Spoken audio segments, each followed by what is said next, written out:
Hello, this is Syed Sajjaderis. Welcome to my channel. In this video, we will share how to create a column chart in MS Excel. So let's start the video. To create a column chart in MS Excel, first of all, you will need to open the MS Excel from your computer. So after opening the MS Excel from your computer, you can insert some data in the worksheet.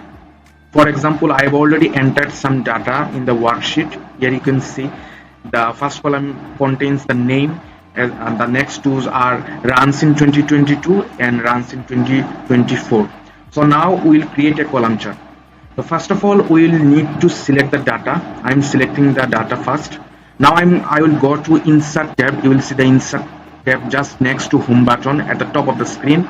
So after clicking the insert tab, we will find a lots of options here. From here you can see, after putting the cursor here, insert column or bar. So click here. Here you can see lots of options. So we can pick according to our requirements, according to our interest. So I am picking the first one is here. After picking the first one is here, we can see a column chart.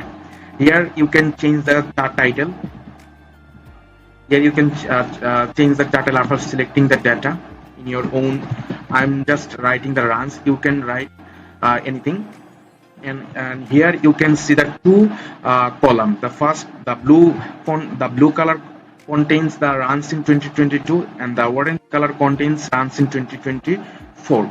So this is the column chart. I think you will understand. This is a very easy method to create a column chart. So thank you so much for watching this video. If you need any other video or any other trick, don't forget to subscribe our channel, as well as you can write in the comment box. So thank you so much.